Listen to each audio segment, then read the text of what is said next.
برادران ملت اسلامی، السلام علیکم ورحمۃ اللہ وبرکاتہ۔ الحمدللہ وکفا وسلام علی حبیبہ المصطفى، اما بعد فاعوذ باللہ من الشیطان الرجیم، بسم اللہ الرحمن الرحیم۔ کنتم خیر امۃ اخرجت للناس تأمرون بالمعروف وتنہون عن المنکر وتؤمنون باللہ، صدق اللہ مولانا العظیم۔ بارگاہ رسالت مآب صلی اللہ علیہ وسلم میں درود پاک کا ہدیہ پیش کریں۔ اللہم صلی علی سیدنا و مولانا محمد معدن الجود والکرم وآلہ واصحابہ الکرام وابنہ الکریم وبارک وسلم صلاة دائمة سرمدا ابدا۔ عزیزان گرامی وقار، ماہ ربیع النور شریف کی گرمی ابھی باقی ہے، اور بحمدی تعالی آپ سب کے چہرے کھلے کھلے اور حضور پاک صلی اللہ تعالی علیہ وسلم کی محبت میں مہکے مہکے نظر آتے ہیں۔ ہونا بھی یہی چاہیے۔ وقت آج جمعہ کا زیادہ ہو چکا۔ ایک چیز اچھی یہ بھی لگی کہ میں ویسے تو اس سال جلوس عید میلاد النبی صلی اللہ علیہ وسلم کے موقع پر ہندوستان میں حاضر نہیں تھا، لیکن ہر علاقے میں اپنے اپنے اعتبار سے لوگ حضور کی محبت میں جلوس کی شکل میں نکل بھی رہے تھے۔ ہبلی کے کیا حالات ہیں میں نے معلوم کیا، تو ظاہر سی بات ہے میرے عزیزو، جو ہماری روایات باقی ہیں اسی روایت پر عمل کرتے ہوئے ٹھیک جس دن حضور پاک کی عید میلاد تھی اسی دن یہاں پر جلوس بھی نکلا۔ بات صحیح ہے؟ تو اس کا مطلب یہ ہے کہ حضور کے نام پر ہبلی والے کوئی کمپرومائز نہیں کریں گے انشاءاللہ، اور یہی ہونا بھی چاہیے۔ ایک بات میں بہت چھوٹے وقت میں کچھ چیزیں دے کر کے چلا جاؤں گا، ویسے بھی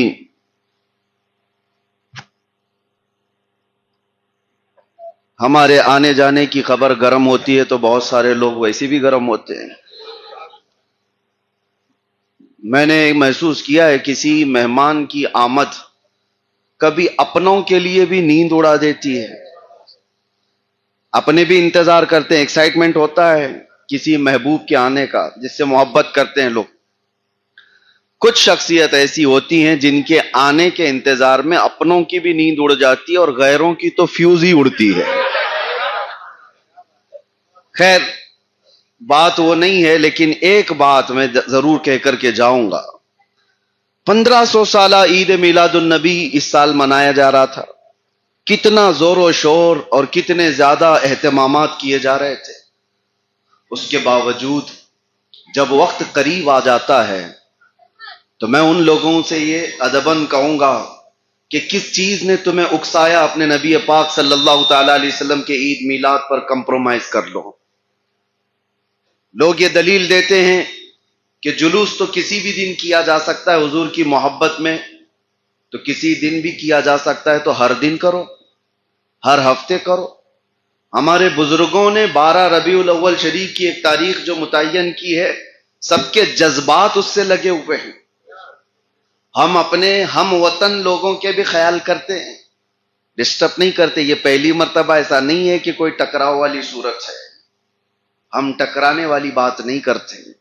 ہم اپنے نبی پاک کی محبت میں جب نکلتے ہیں تو انداز تو یہ ہے کہ کوئی اگر کاٹ بھی دے تو احساس نہیں ہونا چاہیے۔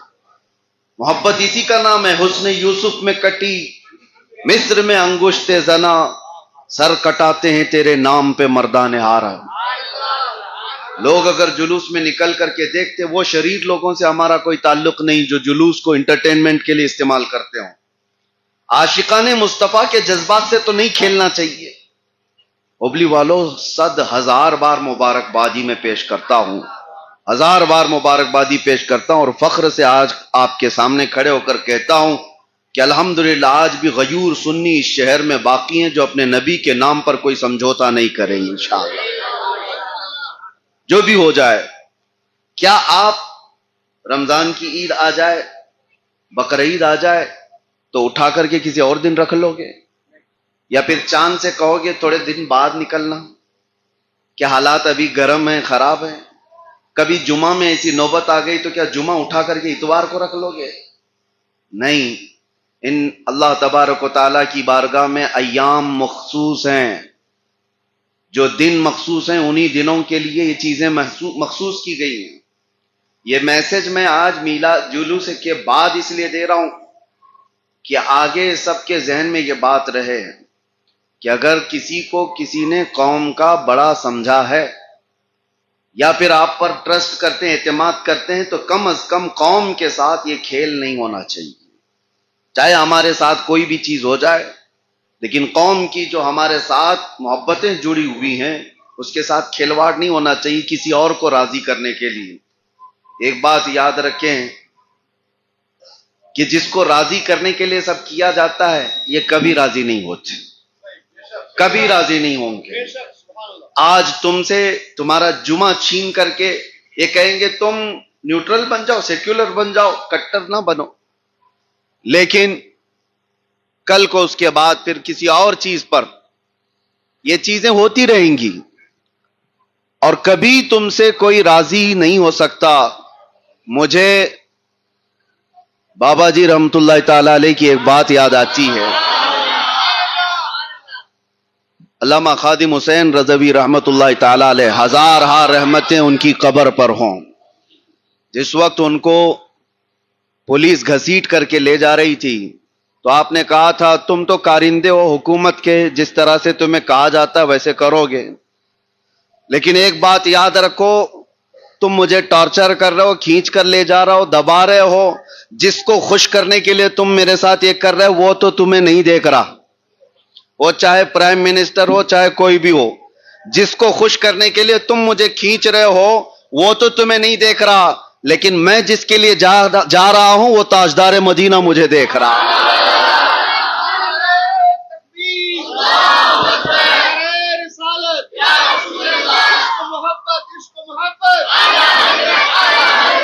جس کو راضی کرنے کے لیے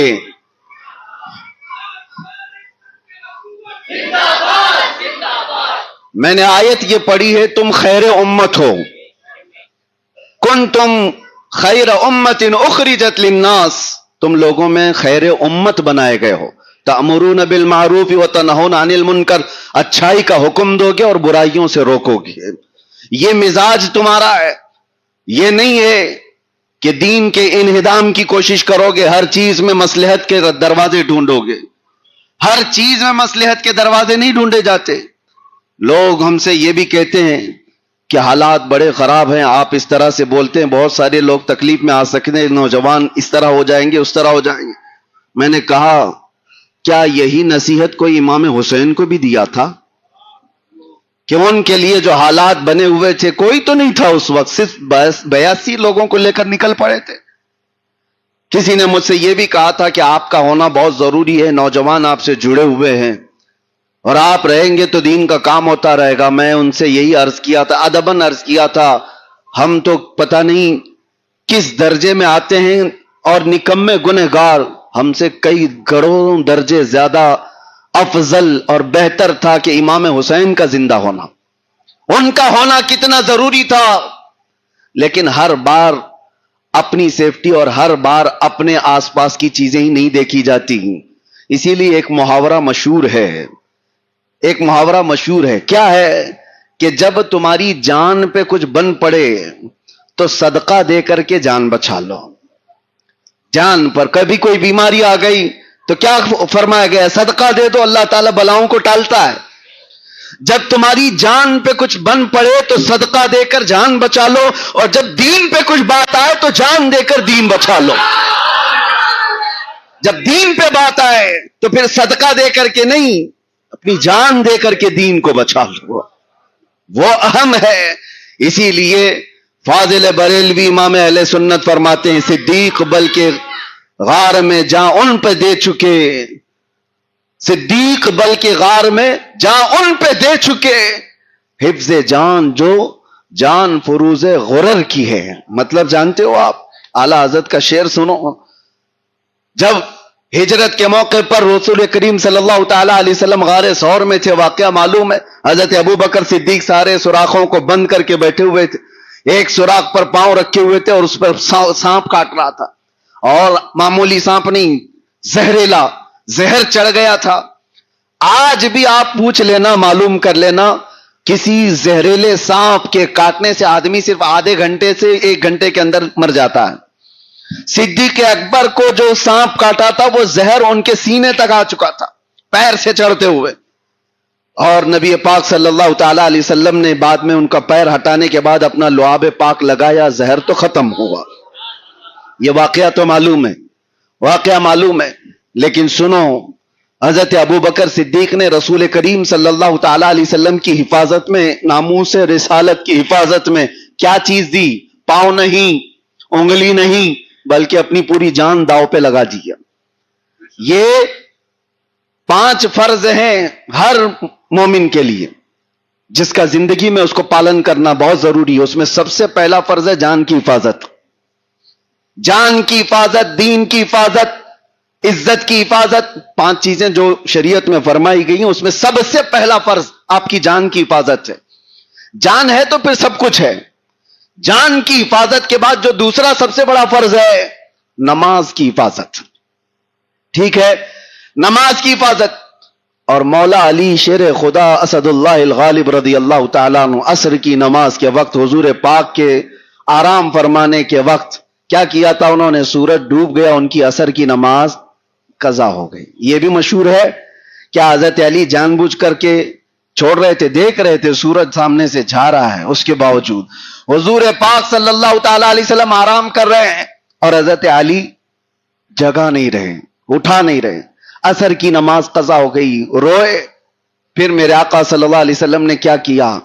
اشارہ کیا سورج کو، واپس آ جا، جہاں پر رکا تھا وہیں پر آ جا، عصر کی نماز علی کی باقی ہے. عصر پڑھ لی. لیکن دونوں نے کیا کیا؟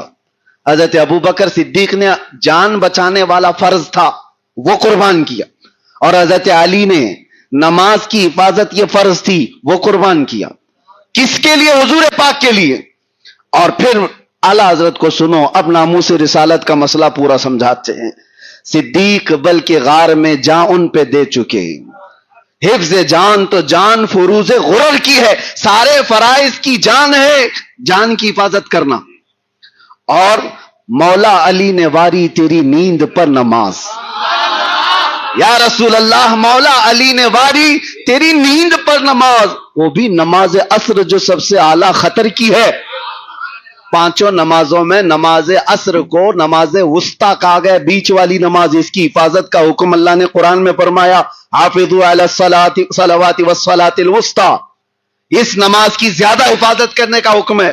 اور اعلیٰ حضرت فرماتے ہیں مولا علی نے واری تیری نیند پہ نماز، وہ بھی نماز عصر جو سب سے اعلیٰ خطر کی ہے. دونوں نے، ایک نے جان وار دی اور ایک نے نماز وار دی. اب ہوا کہ آگے اعلیٰ حضرت فرماتے ہیں یا رسول اللہ صلی اللہ تعالی علیہ وسلم، میرے آقا صلی اللہ تعالی علیہ وسلم کی بارگاہ میں کسی نے اپنی محبتیں پیش کی ہیں تو وہاں پر کوئی چیز باقی نہیں رکھی جاتی، بھر بھر کے دیا جاتا ہے. بدلا ہی نہیں بلکہ اتنا دیا سرکار نے مجھ کو جتنی میری اوقات نہیں. یہ تو ان کا کرم ہے، ورنہ مجھ میں تو ایسی بات نہیں. یہ تو ہم زندگی میں دیکھ رہے ہیں. ایک بار کیا حضور پاک کی عزت پر بات کرو، لوگ ٹک ٹک کر کے تمہارا چہرہ دیکھنے لگ جائیں. یہ کس کی عطا ہے؟ حضور پاک کی عطا ہے. صدیق اکبر نے جان وار دی لیکن گئی نہیں جان. مولا علی نے نماز وار دی، ان کی بھی نماز گئی نہیں. ان کی جان بھی بچی ہے، ان کی نماز بھی بچی ہے، گیا کسی کا نہیں. اعلیٰ حضرت فرماتے ہیں تو نے پھیر دی جان اور ان کی نماز. یعنی حضور پاک صلی اللہ علیہ وسلم نے ان کو ان کی نماز پھیر دی اور ان کو ان کی جان پھیر دی. پر وہ تو کر چکے جو کرنی بشر کی ہے، وہ تو کر چکے پر کرنی بشر کی ہے. اس پورے 2 واقعے کے بعد اعلیٰ حضرت کہتے ہیں ثابت ہوا کہ جملہ فرائض فرو ہے. فرع کا مطلب سمجھتے ہو؟ ایک اصل ہے، ایک فرع ہے. اصل مین برانچ اور فرع کا مطلب برانچ ہے. اصل کی جو شاخ ہوتی ہے اس کو فرع کہتے ہیں. اور اعلیٰ حضرت کہتے ہیں جتنے فرض ہیں، نماز ہو، زکات ہو، حج ہو، جان کی حفاظت ہو، یہ سارے فرائض یہ فرع ہیں، برانچ ہیں، شاخ ہیں. کہنے کو تو شریعت میں یہ سب فرض ہیں، لیکن اعلیٰ حضرت کہتے ہیں یہ دو واقعے کے بعد تو پتا چلتا ہے، ثابت ہوا کہ جملہ فرائض فروع ہے، اصل الاصول بندگی اس تاجور کی ہے.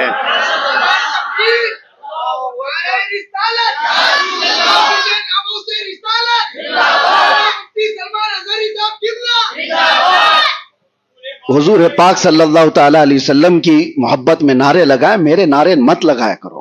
بار بار میں اس کی تنبیہ کرتا ہوں، ہماری حیثیت نہیں ہے ہمارے نام کے، اور نہ ہی یہ استقبال، نہ ہی یہ سارے شان ہمارے لیے نہیں ہے یہ ساری چیزیں. نبی پاک صلی اللہ تعالی علیہ وسلم کی جب بات ہو رہی ہے تو بات صرف حضور کی ہونی چاہیے. ہم شخصیت پرستی کے قائل نہیں ہیں. ہاں یہ چومنا وہ چومنا، ادھر جھکنا ادھر اٹھانا، یہ ہم اس کے قائل نہیں ہیں. بات اگر بادشاہ کی ہو رہی ہے تو فقیروں کی کیا اس میں ہے؟ کوئی بات ہی نہیں ہے. نبی پاک صلی اللہ تعالی علیہ وسلم کے دربار میں، اسی لیے تو اعلیٰ حضرت کا مشن تو دیکھو، اعلیٰ حضرت کبھی اپنے باپ داداؤں کے قصیدے نہیں پڑھے. ان کے باپ دادے کم نہیں تھے، وقت کے فہامہ علامہ سب کچھ تھے، لیکن جب قلم اٹھاتے تو یوں کہتے کرو مدح اہل دول رضا، پڑے اس بلا میں میری بلا، میں گدا ہوں اپنے کریم کا، میرا دین پارینہ نہیں. ہمیشہ بارگاہ مصطفیٰ کی تعریف کیا ہے، اسی لیے مولا ان کی تعریف ہر زبان پر آج کرا رہا ہے. آپ بھی اسی طرح اسی ماحول کو باقی رکھو. نعرہ لگے تو میرے مصطفیٰ کا، ہاں لبیک کہا جائے، خوب کہا جائے، یہ تسبیح بھی ہے اور بارگاہ مصطفیٰ کی حضوری بھی ہے.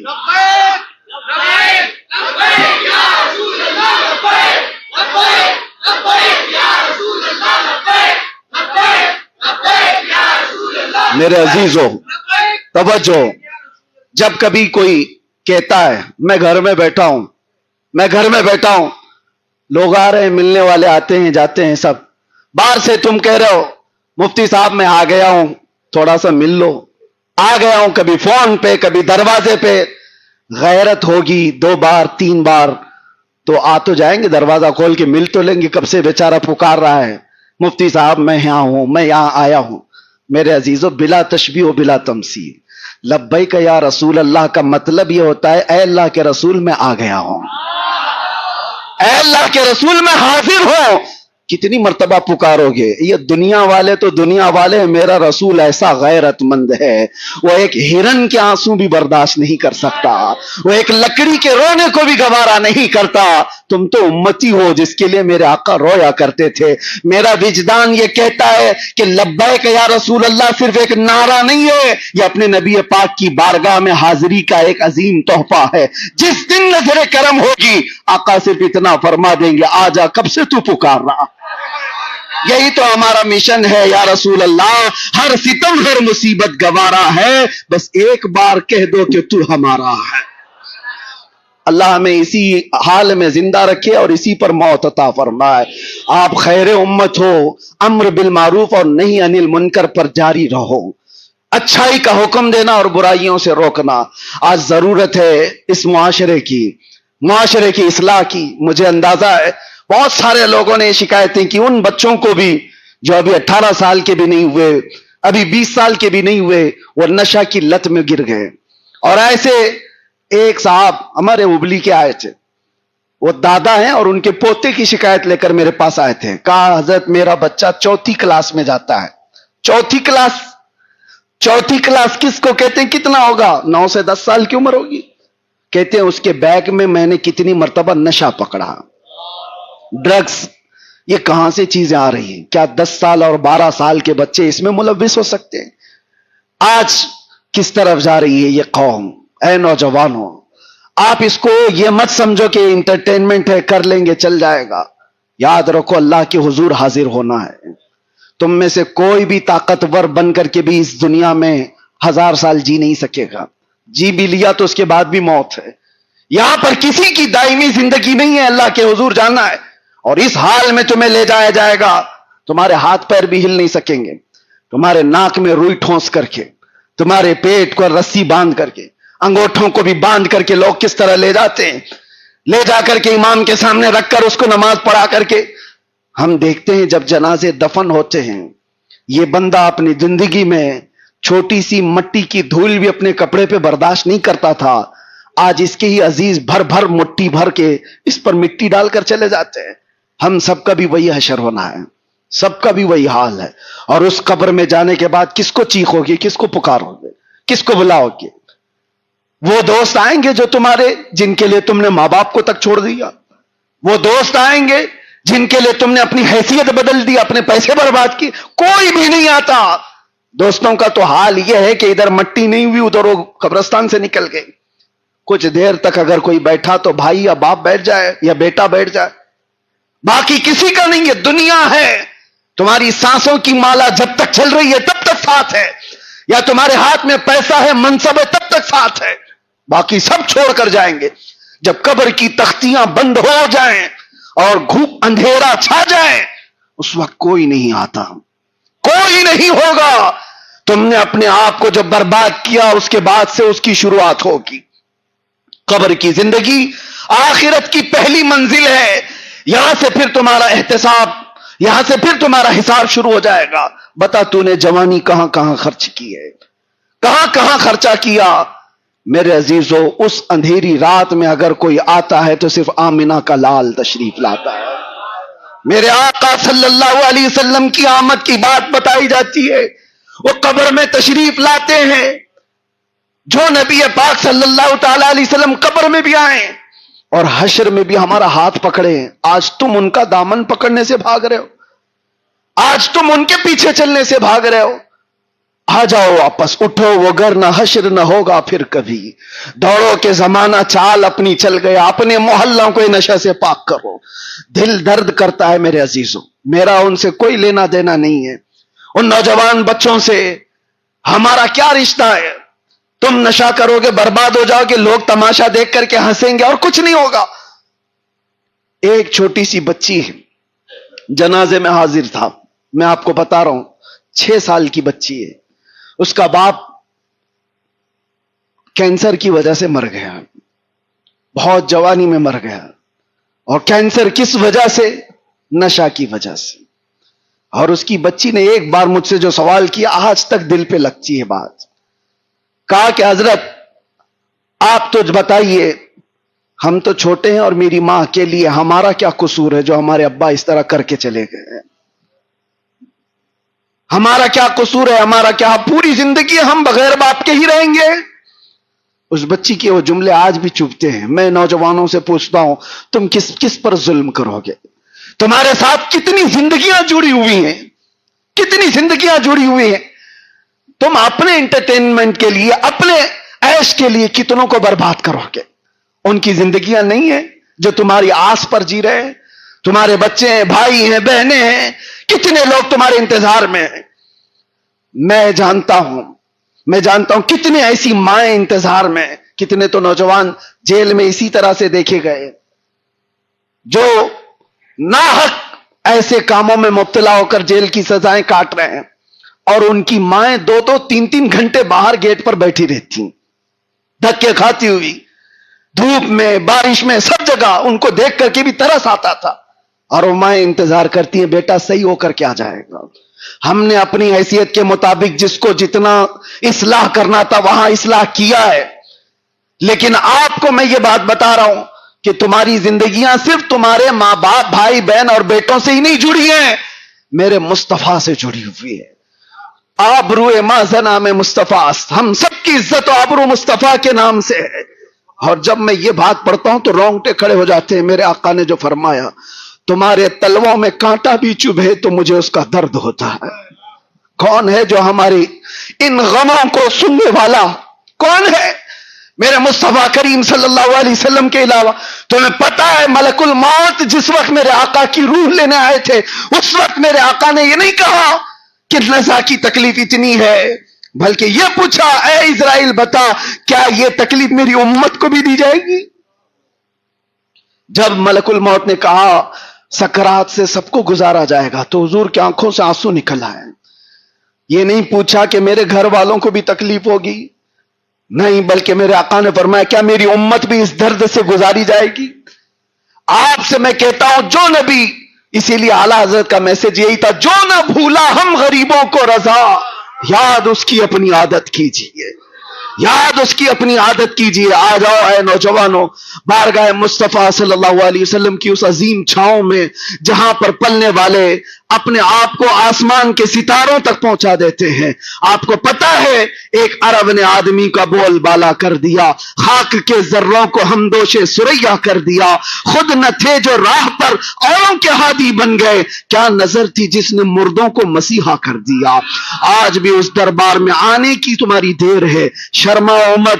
جن لوگوں کے دہلیز پر تم نے گھنٹوں گزارے ہوں گے، اس نیتا، اس آقا، اس مالک، لیکن ملا کیا؟ تمہارے غموں کی بپتا جہاں سناتے ہو لوگ تمہارا مذاق ہی تو اڑاتے ہیں، مذاق اڑاتے ہیں۔ تمہارا بیٹا بگڑ گیا، کسی کے پاس جا کر کے شکایت کی، اس نے ہاں ہاں کر کے سن لیا، جانے کے بعد 4 لوگوں سے کہتا پتا ہے فلاں آیا تھا اپنے بیٹے کے بگڑنے کی شکایت کر رہا تھا، اس کا بیٹا تو برباد ہو گیا، ایسا ہے ویسا ہے۔ لیکن قسم خدا کی جس نے بارگاہ مصطفیٰ میں عرض کیا، بارگاہ مصطفیٰ میں عرض کیا، میرے آقا صلی اللہ علیہ وسلم کا حال یہ، مکہ کا ایک عظیم ابو حفص سمرقندی رحمت اللہ علیہ فرماتے ایک آدمی مر گیا تھا جس کا چہرہ گدھے کی شکل کا ہو گیا تھا، اور اس کا اکیلا بیٹا تھا، دروازے بند کر دیا یہ سوچتے ہوئے کہ باپ کو یہیں دفن کر دوں گا، اٹھاؤں گا تو لوگ کیا کہیں گے، رو رہا تھا۔ عرض کیا میرے آقا کی بارگاہ میں، اچانک وہ کہتا ہے وہ گھر کی عورتوں کو بھی سمجھا دیا تھا دروازے بند کرو، اس جنازے کو ہمارے باپ کو یہیں دفن کر دیں گے، لوگوں کو نہیں دکھائیں گے، دکھانے جیسا چہرہ بھی نہیں ہے۔ اسی اسنا میں گھر کا ایک دروازہ کھلتا ہے، ایک بزرگ آتے ہیں، چہرے پر چادر پڑی ہے، سیدھے اس میت کے پاس گئے، اس کے چہرے پر ہاتھ رکھا، چادر ڈھانک دی، اور پھر اس نوجوان کے پاس آ کر پوچھتے ہیں وہ بزرگ بتا کیا بات ہے۔ اس نوجوان نے کہا آپ کون ہیں، کیسے آ گئے میرے گھر پر؟ میں نے تو سب دروازے بند کیے تھے، لیکن اب آپ نے دیکھ ہی لیا میرے باپ کو تو دیکھو، اسی لیے تو رو رہا ہوں، غم اس بات کا ہے میرا باپ مر گیا لیکن چہرہ گدھے کی شکل کا ہو گیا۔ تو آنے والے بزرگ نے کہا کچھ بھی تو نہیں ہوا، جا کے دیکھ لے۔ وہ نوجوان کہتا میں اٹھ کر کے اپنے باپ کے چہرے کو دیکھا تو نہایت ہی چمکتا دمکتا چہرہ، کچھ نہیں ہوا۔ اتنے میں وہ بزرگ جا رہے تھے، یہ دامن پکڑ لیا، کہا آپ کون ہیں؟ اللہ کے فرشتے ہو؟ کون ہیں؟ پلٹ کر کے آنے والے بزرگ نے کہا انا محمد رسول اللہ صلی اللہ علیہ وسلم۔ میرے آقا نے فرمایا میں محمد اللہ کا رسول ہوں۔ اس نے قدموں پر گر کر کے پوچھا کہ آقا میرے باپ کے ساتھ کیا ہوا تھا؟ میں یہی بتانا چاہتا ہوں۔ حضور فرماتے ہیں تیرا باپ کچھ گناہوں میں مبتلا تھا جس کی وجہ سے اللہ کا غضب ہوا۔ بیٹے نے پوچھا کیا کیا تھا میرے باپ نے؟ اب توجہ، میرے آقا فرماتے یہ ہماری عادت نہیں کہ باپ کے گناہ بیٹے کو بتائے جائے، یہ ہماری عادت نہیں کہ باپ کے گناہ بیٹے کو بتائے جائیں، جو کیا تھا چھپا دیا گیا۔ آتا ہے فقیروں پہ انہیں پیار کچھ ایسا، خود بھیک دے اور خود کہے منگتے کا بھلا ہو۔ حضور پاک صلی اللہ علیہ وسلم فرماتے ہاں ایک عادت تیرے باپ کی اچھی تھی، اچھی جو ہے وہ بتا دیا، اچھی جو ہے وہ بتایا۔ فرماتے ہیں تیرا باپ اس وقت تک بستر پہ سوتا نہیں تھا جب تک 100 مرتبہ مجھ پہ درود نہیں بھیجتا تھا۔ اس کا انتقال ہوا تو فرشتوں نے مجھے بتایا، میں چل کر کے آ گیا اور اللہ کی بارگاہ میں عرض کیا کہ مولا تیرا غضب ہوا، اس کا چہرہ بدل گیا، لیکن مولا یہ درود پڑھنے والا چہرہ ہے، اگر یہی برباد ہوا تو دنیا کیا تانا دے گی۔ اللہ نے حکم فرمایا محبوب آپ اپنا ہاتھ ہٹاؤ، اس کے چہرے کو سب سے زیادہ حسن ہم دیں گے۔ میرے آقا کا ہاتھ رکھنا تھا کہ وہ چہرہ چمکنے لگا۔ بات یہ عرض کرنا چاہتا ہوں جو کچھ بھی ہے وہ حضور پاک کے دربار سے ہے۔ آ جاؤ ایک بار اپنے تمام معاملات کو لے کر، اسی لیے اعلیٰ حضرت فاضل بریلوی رحمت اللہ تعالی علیہ یہ فرماتے ہیں اپنے دل کا ہے انہی سے آرام، سونپے ہیں سب انہی کو سب کام، سونپے ہیں انہی کو سب کام، چارہ درد رضا کرتے ہیں، لو لگی ہے کہ اس در کے غلام چارہ درد رضا کرتے ہیں، جان و دل ہوش و خرد سب تو مدینے پہنچے، تم نہیں چلتے رضا سارا تو سامان گیا۔ حضور کے دربار میں اپنے آپ کو سرنڈر کرو، پیش کرو، پھر دیکھو عزتوں میں اضافہ کیسے ہوتا ہے۔ اللہ کریم کہنے سننے سے زیادہ عمل کی توفیق عطا فرمائے۔ آج جو نوجوان ادھر ادھر بھٹکے ہوئے تھے ان سب کو دعوت فکر دے کر میلاد کی برکت سے، ربیع الاول کی برکت سے اس مجمع میں عرض کرتا ہوں، چلو پکارتے ہیں بارگاہ مصطفیٰ میں سچے دل سے، آؤ ایک بار ایک آواز ہو کر کے عرض کرو، میں مجرم ہوں آقا مجھے ساتھ لے لو، میں مجرم ہوں آقا مجھے ساتھ لے لو، کہ رستے میں ہیں جا بجا تھانے والے، چمک تجھ سے پاتے ہیں سب پانے والے، میرا دل بھی چمکا دے، میرا دل بھی چمکا دے، میرا دل بھی چمکا دے، لبیک یا رسول اللہ، وآخر دعوانا الحمدللہ۔